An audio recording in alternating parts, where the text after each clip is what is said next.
अगर मन में बुरे विचार आए तो क्या करें?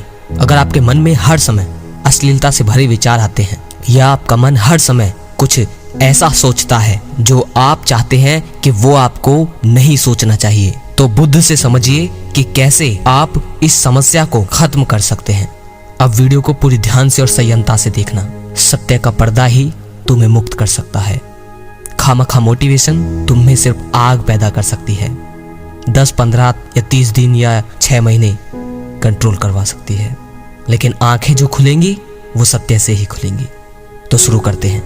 एक बार बुद्ध एक प्रवचन सभा में प्रवचन दे रहे थे। बुद्ध के पास उनके बहुत सारे भिक्षु बैठे थे। उन भिक्षुओं में कुछ भिक्षु ऐसे भी थे जो कुछ समय पहले ही दीक्षित हुए थे, जिसके कारण उनका मन ज्यादा शक्तिशाली था। वे किसी लालच के कारण भिक्षु तो बन गए थे, परंतु उनका मन अभी भी उन्हें किसी और चीज में रस दिखा रहा था। मनुष्य का मन अक्सर ऐसी गलतियां करता है। वह हमेशा उस चीज में आनंद देखता है जो उसके पास नहीं है। वे भिक्षु बुद्ध के पास बैठे भी थे और नहीं भी, क्योंकि वे अपने मन में खोए हुए थे। जैसे कि आप हो सकता है, आप अगर 100 लोग वीडियो देख रहे हैं तो लगभग 10% लोग भी पूरी तरह से मेरे समक्ष नहीं होंगे। जहां जहां उन बुद्ध भिक्षुओं का मन जाता वहां वहां वे जाते। यहाँ आपको एक बात समझने वाली है कि मन इतना भी शक्तिशाली हो सकता है कि बुद्ध जैसे व्यक्ति को भी अनदेखा करवा दे। समझ रहे हो आप? मन इतना शक्तिशाली भी हो सकता है कि बुद्ध जैसे महापुरुष को भी अनदेखा करवा दे। परंतु बुद्ध की उपस्थिति इतनी भी कमजोर नहीं थी कि उन भिक्षुओं के मन पर चोट ना कर सके। चाहे कोई व्यक्ति कितना भी कठोर क्यों ना हो, चाहे कोई व्यक्ति अपने विश्वासों का कितना भी पक्का क्यों ना हो, मगर अगर उसने एक बार बुद्ध के शब्द किसी के कान में चले गए तो उसका रूपांतरण निश्चित है। गौतम बुद्ध के जीवन काल में ऐसे बहुत सारे लोग हुए हैं जिन्होंने शुरुआत में तो बुद्ध से नफरत करनी चाहिए, परंतु अंत में उन लोगों से बड़ा बुद्ध को मानने वाला कोई ना था। उन भिक्षुओं का मन प्रयास तो करता है कि उन्हें बुद्ध की उपस्थिति से वंचित रखा जा सके, परंतु बुद्ध की उपस्थिति ऐसा होने नहीं देती।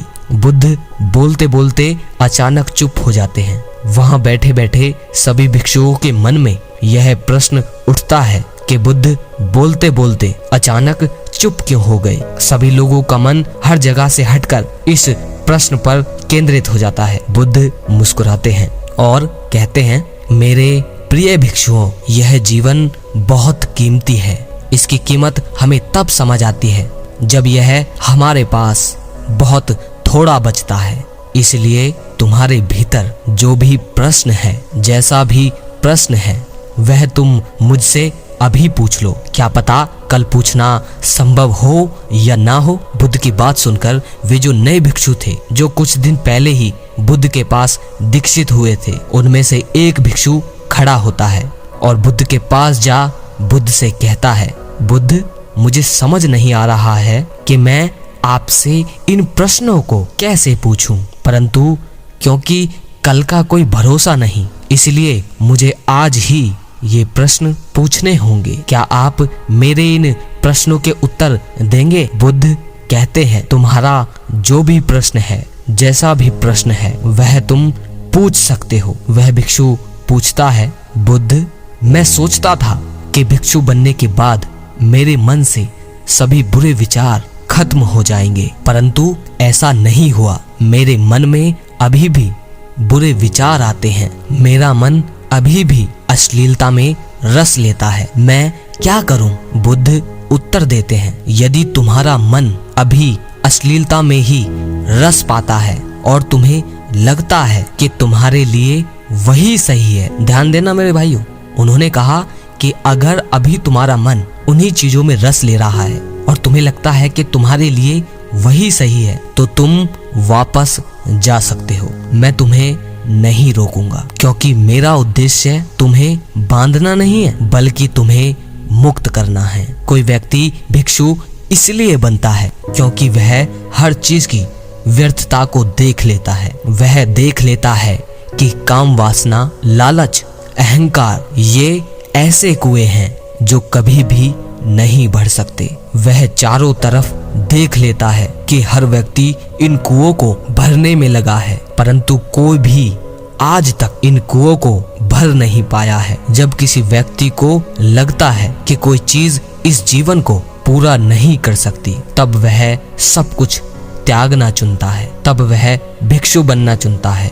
वह भिक्षु बुद्ध से पूछता है, परंतु बुद्ध, ये अश्लील विचार हमारे मन में आते क्यों हैं? बुद्ध उत्तर देते हैं, बुरे विचार उन बीजों का फल है जिन्हें हम जाने अनजाने में बोते आ रहे हैं। गौतम बुद्ध के द्वारा कही गई इस बात को इस स्क्रीन पर दिखाए गए चार्ट के द्वारा समझने की कोशिश कीजिए। सबसे पहले आती है जानकारी। जानकारी से बनते हैं विश्वास, और विश्वास से बनता है विचार, और विचार से बनता है व्यवहार। वह भिक्षु बुद्ध से पूछता है, तो बुद्ध अब हमें क्या करना चाहिए? बुद्ध कहते हैं, सबसे पहले तो उन बीजों को बोना बंद कर दो जो कड़वा फल देते हैं। वह भिक्षु पूछता है, परंतु वो कैसे बुद्ध? बुद्ध कहते हैं, हर काम को होश के साथ करो।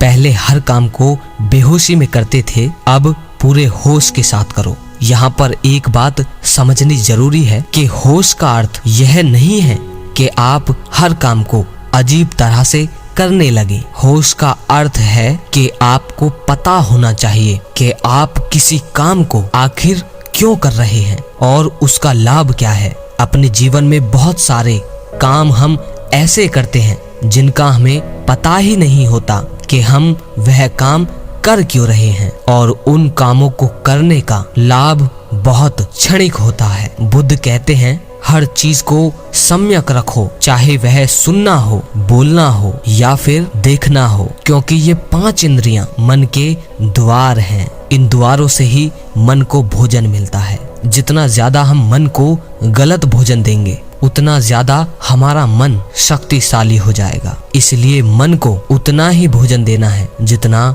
जरूरी है। गौतम बुद्ध का उत्तर सुन उस भिक्षु का जीवन को देखने का नजरिया बदल जाता है और वह जीवन में आगे बढ़ता है। जिन भाइयों ने यहाँ तक वीडियो देखी है उन्हें मैं अभी बता दूं कि ये जो द्वार बताए गए हैं, ये जो आपकी इंद्रियां हैं, इनमें बताया है गौतम बुद्ध ने कि ये मन के द्वार हैं।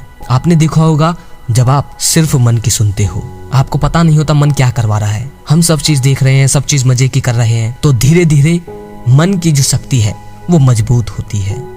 हम मन को वो सुख देते रहते हैं जो क्षणिक है, और वो क्षणिक सुख पाने के लिए मन फिर हम पर हावी होता है। अब मैं यहाँ मन को गलत नहीं बता रहा, मैं बताना चाह रहा हूँ कि तुम्हें ये देखना होगा कि क्षणिक सुखों के लिए मन तुम पर हावी ना हो पाए, क्योंकि मन का तो काम है तुम्हें सुख देना, लेकिन उस सुख के चक्कर में वो तुम्हारे अंदर वो गहरे आनंद को जागने ही नहीं देता, क्योंकि उसे तुरंत सुख चाहिए। चाहे कुछ भी करो या मत करो, बस उसे मजा चाहिए। आपको समझना होगा, जीवन बदलने के लिए गौतम बुद्ध की एक ही घटना काफी है। बस अगर तुम मन की ही सुनते रहे और गौतम बुद्ध की वीडियो भी देखते रहे, तो मन तो सिर्फ मजा चाहता है। उसे संसार के बारे में नहीं पता, उसे किसी चीज के बारे में नहीं पता। उसे बस इतना पता है कि मुझे इस शरीर को बस मजा देना है, और यही मन का काम है। मन हमारे लिए अच्छा चाहता है, लेकिन मन को ये नहीं पता कि वो जो मांग रहा है वो कहाँ से आता है, उसका पॉइंट कहाँ जाकर रुकेगा। लेकिन तुम्हें पता है कि जीवन क्या है और जीवन के लिए क्या सही और क्या गलत है। अगर यहाँ तक वीडियो देखी है तो कमेंट में जाकर लिखो, पवन भाई मैं आपकी बातों का पॉइंट समझ गया। अगली वीडियो में फिर मिलते हैं मेरे भाइयों। जय श्री कृष्णा।